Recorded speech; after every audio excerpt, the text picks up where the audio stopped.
You know, I've been hearing about Uncle Dane for literally months now, and it is time that I check him out. Guys, it's Paul, combat veteran, MMA fighter, YouTuber, and caffeine addict, and today we are taking a look at Meet the Dispenser by the legend himself, Uncle Dane. Let's get into it.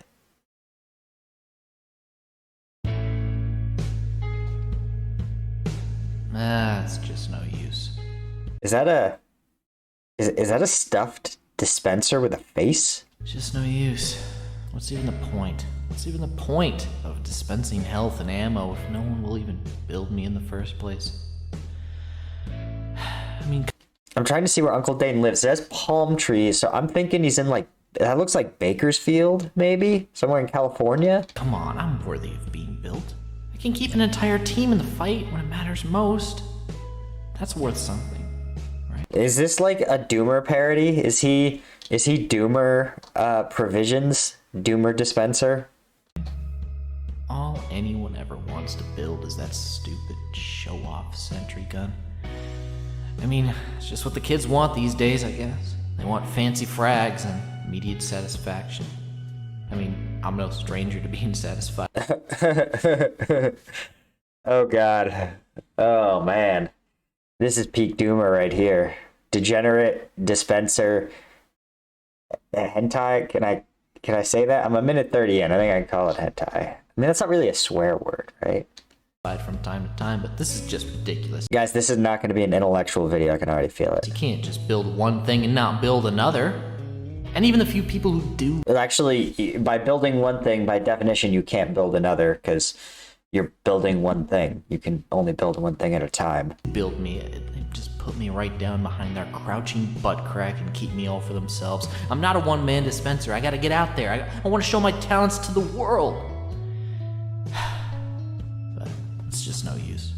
Oh, it's a bench. Maybe if someone out there actually cared, someone who could show the people what I mean to a successful round in TF2, then maybe then I can finally. I just love his face. His face looks like he's just totally confused and perplexed by everything happening to him. Have my Which is like a Nietzsche level like nihilism, right? Or not Nietzsche. Nietzsche's the opposite. Sartre, right? Jean-Paul Sartre. Yeah, he was the one who was just like, life is meaningless. He was French. He smoked a lot of cigarettes and he would pop his collar. And he was just like, there's no point to any of this. It is all a waste of time. Existence, non-existence. It does not matter. I'm also deeply mischaracterizing his arguments. I think they're way more fleshed out, but I think that's the level of darkness he brought to it, which is appropriate because that seems to be exactly how this dispenser feels. my time in the spotlight. Dispensers are important for many different reasons, but it should be made clear right here and now that if you don't build a dispenser, you're doing a great disservice to yourself and more importantly, your team, which definitely affects yourself, so listen up. Healing in Team Fortress 2 is hard to come by. Health packs only spawn on specific parts of the map, and having a medic is not always guaranteed, especially in casual mode. Getting your health back after taking damage in this game is more easier said than done, so we then look to the third most reliable source of healing, the engineer. Yeah, I mean, I'll say this, as a pyro or as a heavy, that thing is godsend. Or even as a soldier, right? You're just like a mobile firing position. To get a good idea of the engineer's basic role, let's watch the introductory video for one of the game's most beloved characters, Meet the Engineer.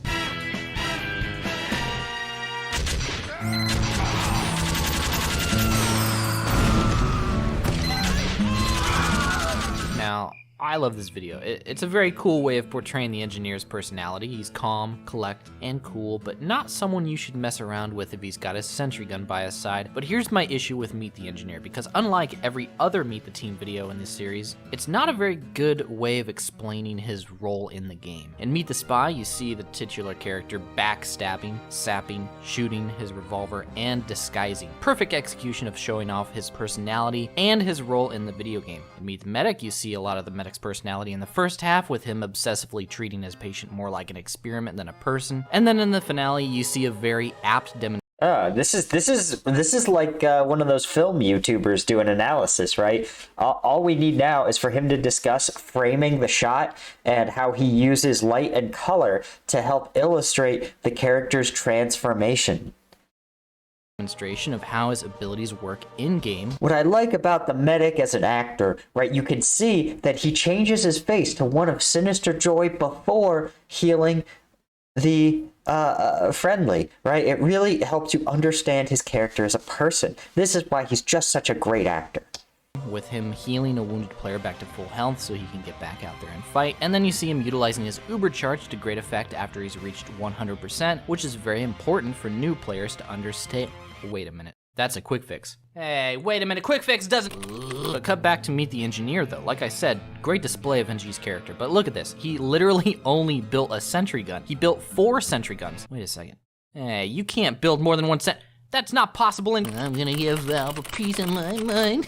But you... Okay, the salty fan. God, some things never change. This is like 4 years old, and this is still like a classic salty fan move. Might be asking, why does it matter what people are learning from the Meet the Team series? Those videos are meant to be mainly entertaining, not really educational. Well, I personally think that being both entertaining and educational is the best way to teach people. Just look at my YouTube channel. I started this thing with the goal of being both entertaining and educational. And besides the fact that when you click on a class on the TF2 website, it takes you to a page with the corresponding videos That's fair. embedded. If you wanted to do more research on the internet about how each class in the game works as a class, you'd be hard-pressed to find a video in the search results that isn't a Meet the Team video. Oh, okay, well, I guess everything's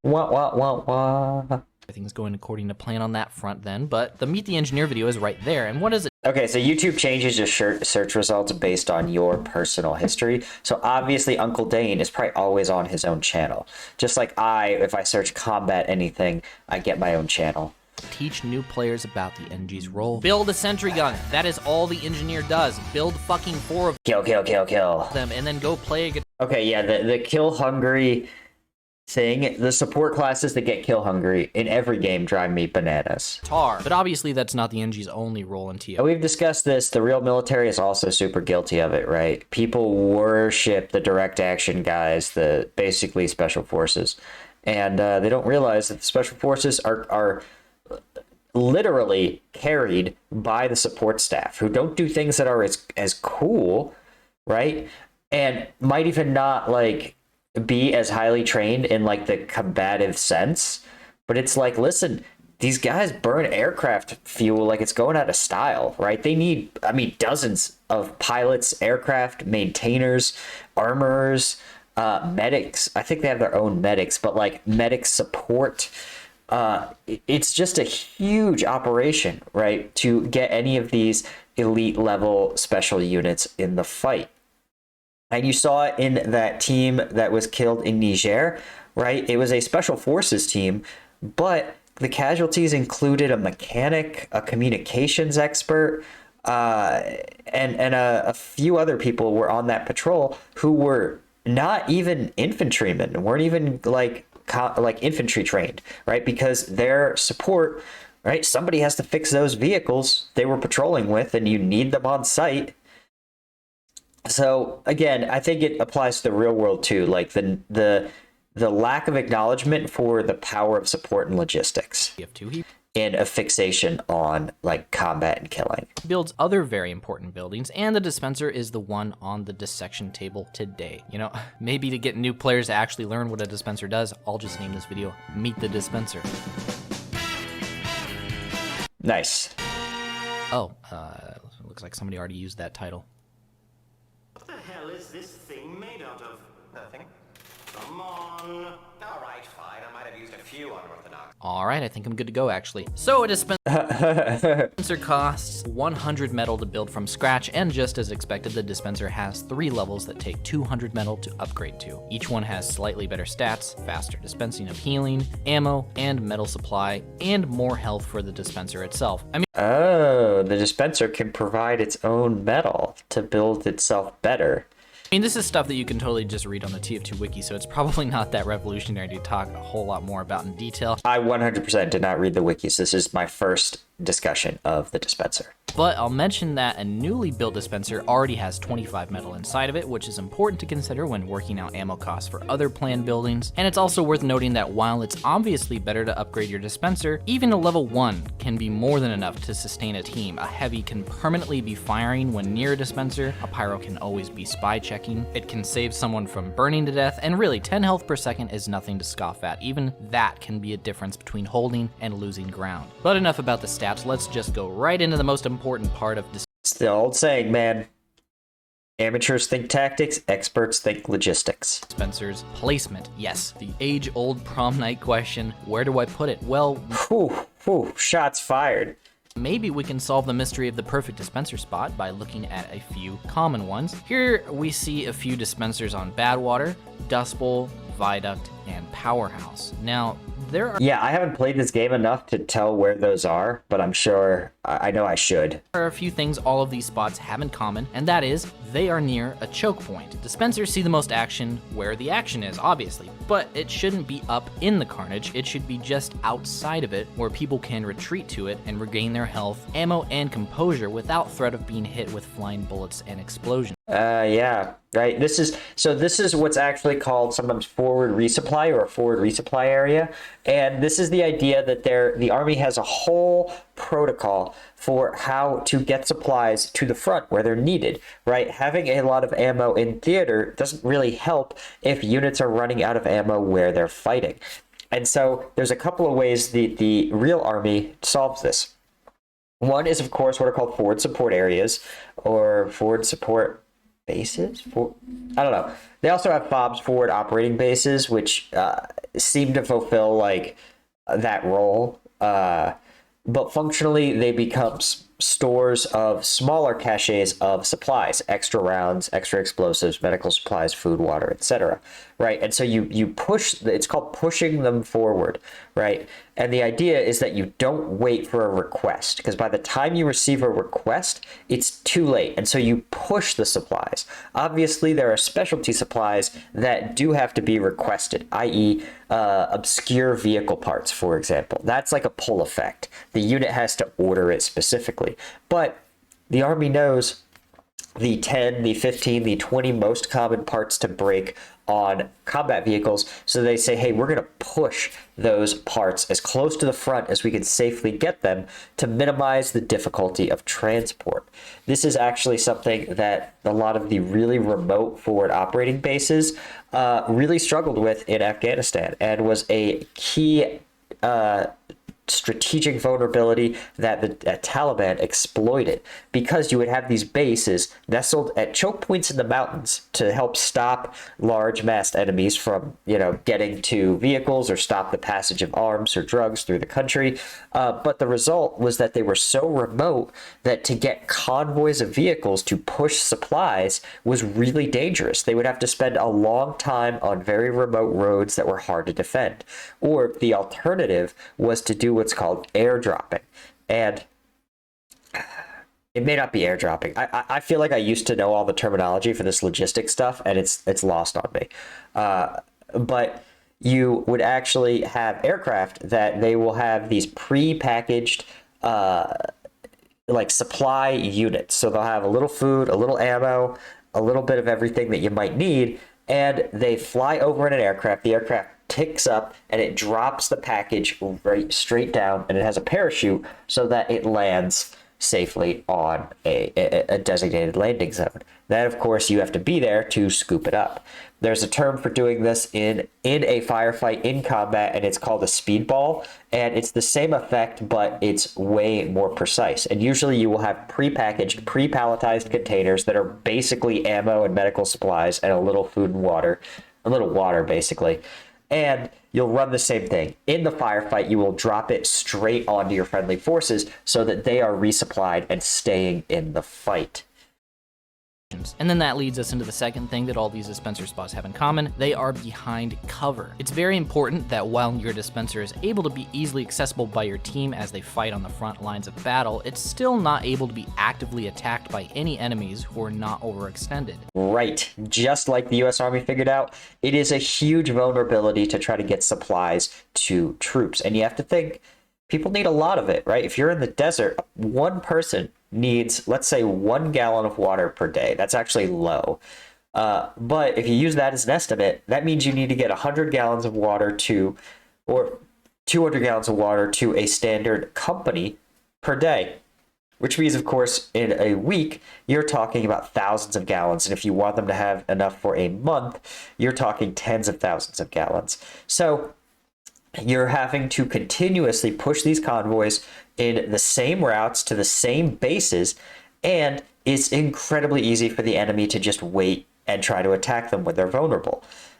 Of course, the alternative is you have to defend all of these convoys, meaning there's fewer troops in the fight proper.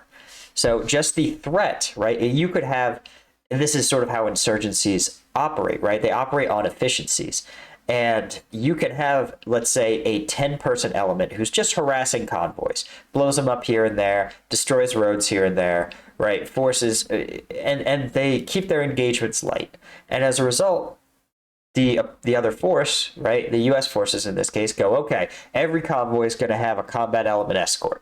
Well, now you're talking about hundreds, thousands of soldiers escorting water and bullets all over the country constantly. It's a really, really tough and tall order.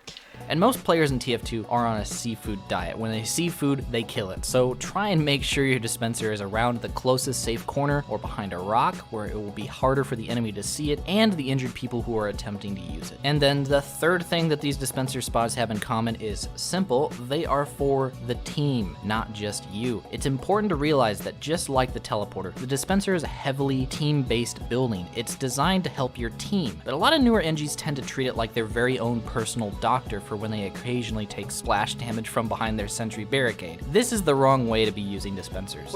Right, this is exactly what we're talking about. When you force yourself to defend your logistics points, things become these self-licking ice cream cones. When you have whole units who are dedicated to nothing but convoy escorts, now those convoy escorts have to be supplied. And you can see, here's a guy who basically has done that. He's got this weapon system. He needs to repair it all the time and heal himself, so he needs a dispenser. So again, something that should be helping the whole team, contributing to the fight, is instead become this self-licking ice cream cone of a guy who just needs to service this weapon because the weapon is there and the weapon needs to be serviced. Uncle Dane, if people want to use my dispenser, why don't they just walk over there and use it? Shh. Get over yourself. Look, I'm not exactly known to throw out endorsements to the turtle lifestyle, but you gotta hand it to a lot of these guys. They know how to place a sentry gun where it defends the objective. But the problem with putting the dispenser back there as well has a couple of issues. The first one being that it's usually pretty far out of the way to walk to even use the dispenser. The sentry gun is usually best behind the front line of the team so that it can easily punish overextending enemies and be It's called Overwatch. a reliable option for extra damage if your teammates need to fall back. But a dispenser is the bravest building you own. It needs to be the furthest forward of the three. It needs to be with your team. If your dispenser is constantly a brisk walk away from the front, that ground will be more easily lost over time with how many teammates have to keep running away for health. It's important to move that gear up when the time is right, but it's the most important to keep that gear up when it comes to your dispenser. In fact, placing your dispenser near your other buildings is not a great idea when it comes to both your sentry gun. So this is actually illustrative of a really interesting concept, right? When you have an infantry company, they don't usually have a lot of resupply or maintenance in-house. In contrast, in the Army, a military police company actually has a lot of their own logistics and supply capacity that travels with the company, right? So ours had a food section, a full vehicle repair section, a full medical section, a full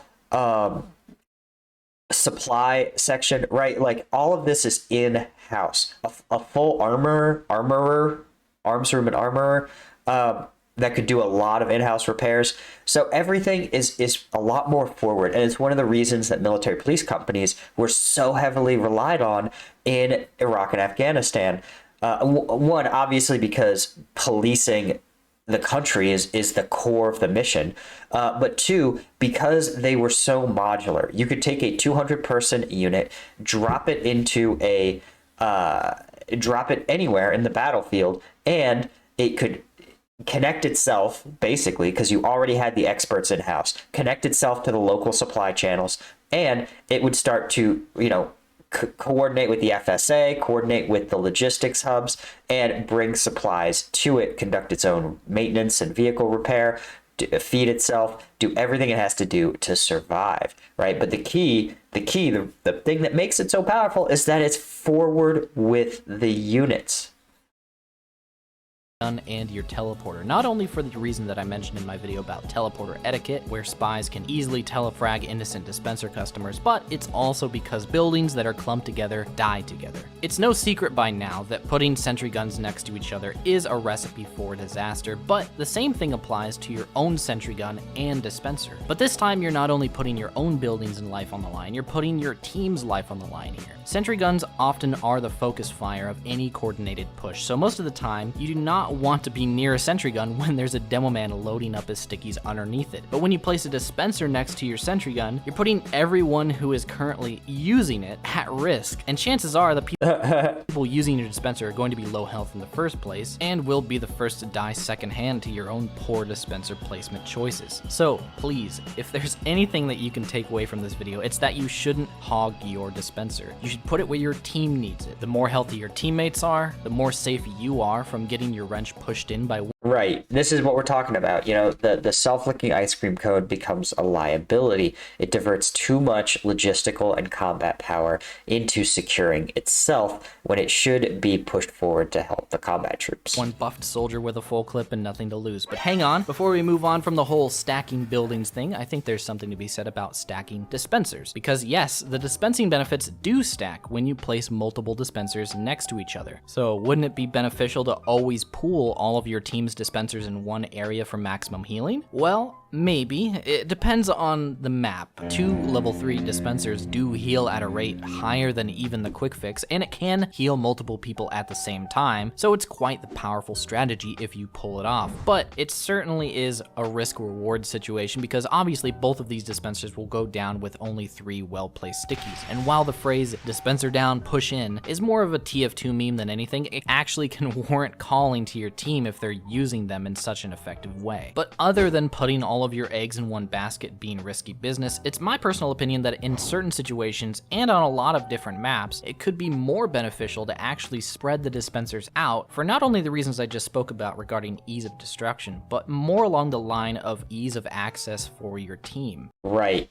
Again, like we talked about, all the logistics in the world don't help if they don't show up where the fight is happening.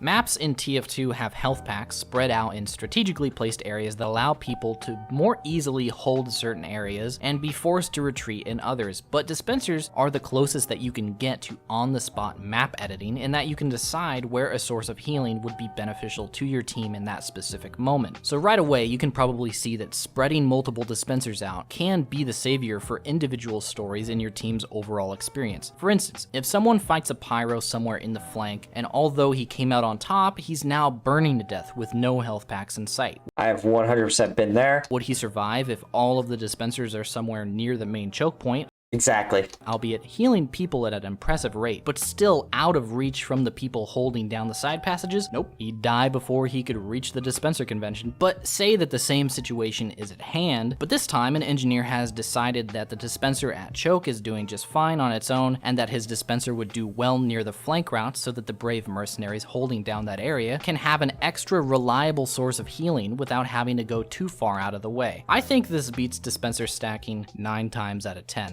Yep. No, he's absolutely correct. He is absolutely correct. This is how you have to think about logistics, right? You have to get the rounds, the bullets, the saline, the food, and the water to the actual troops that need it. Close doesn't count.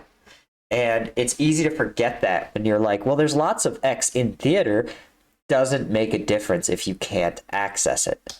But speaking of health packs, the last thing that I wanted to talk about regarding dispenser placement is that while spreading your dispenser out around the map can be pretty effective, not everyone is going to automatically know where exactly your dispenser is at least not unless you tell them every time you relocate it. Alright guys, I'm placing my dispenser at the foot of the stairs. Alright guys, I've relocated my dispenser to in the cubby. Alright guys, I'm moving my dispenser to behind the rock. So instead, I think it's always a good idea to put your dispenser near an already existing common retreat area, such as the spawn point for Right. And this is one of the things I think the U.S. Army gets really wrong, is that for resupply, every additional procedural step impedes the logistics process at a crisis, right? The best logistics is those speedballs I talked about. You're in a gunfight, you realize it's going longer than you hoped, and you dial the horn, you say, hey, send me that speedball. It's already sitting on the tarmac, right? They just got to scoop it up, dump it out of a helicopter, and it floats to ground, right? What does it have? Does it have everything that you need? Maybe. It has a lot of what you think you're going to need. It has a lot of shit you may not, right? Maybe it has claymores and you didn't use any claymores, but who gives a shit, right? You got to get what you need. And this is always the trade-off you make. There's efficiency and no waste, and then there's effective, which is just pushing hard, right? This is actually one of the things I thought was really good about, buckle up, the U.S. vaccine distribution program, where their strategy, a lot of like muckraking press was spilled about vaccine doses expiring and stuff. But here's the thing. Their strategy was efficiency, right? We don't need to get every dose just right. We need to flood the country with the vaccine as fast as possible. And so they said, yep, some doses will expire, some places will be short, some places will get too many, but we're just going to let all that come out in the wash because this is about volume. This is about the speedball method. Take what you want. We're going to dump you too much of something. There'll probably be not enough of others, but the key is we're going to get it to you fast.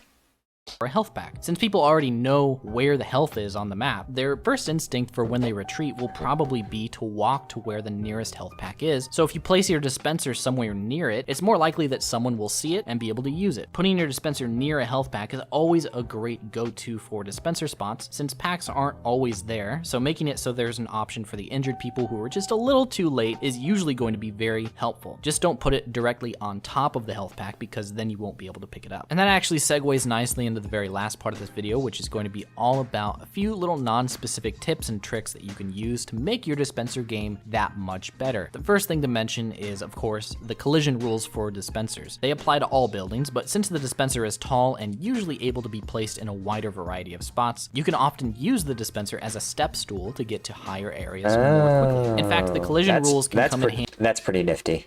For more than just boosting yourself up. You can often use it to your advantage when you want to keep someone away from you. Dispenser blocking is a very common strategy that takes advantage of map design that literally prevents enemies from walking upstairs or passing smoothly through tight corridors. Even though it's pretty easy for these enemies to solve this barricade problem by just destroying it, oftentimes that is still the thing that you need to quickly be alert to their presence and defend yourself with the up. Yeah, no, it's true.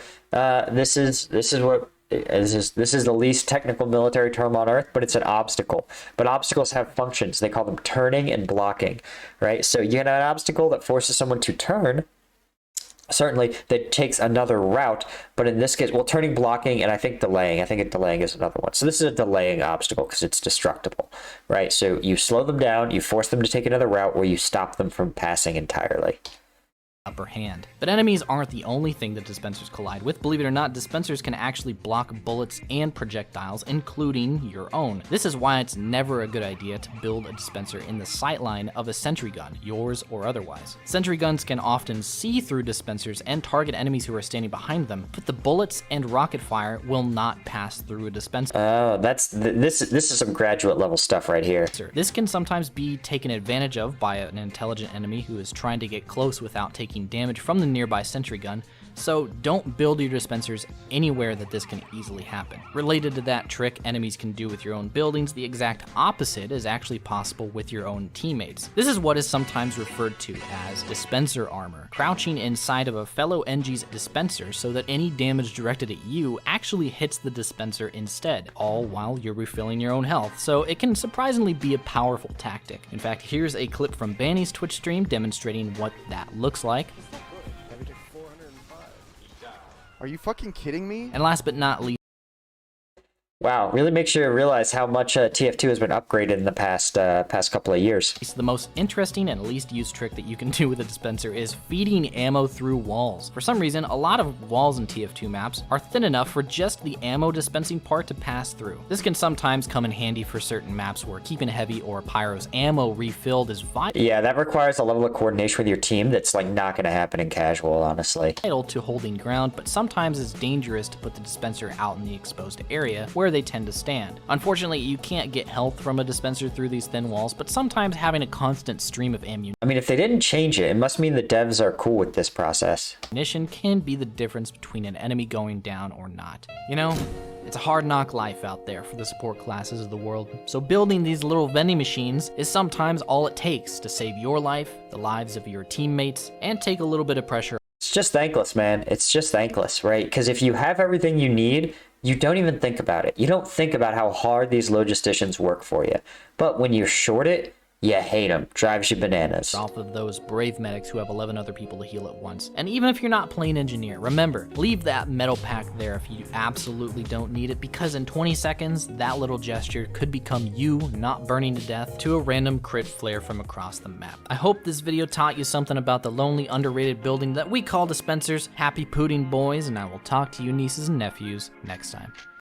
Well, guys, that was fun. I enjoyed that, right? And also, I felt like that was really informative. I'm glad you guys pointed him out. Also, I'm glad he runs a server, because his servers are usually pretty good. Thank you guys for joining me on this, and yeah, until next time, I will see you guys later.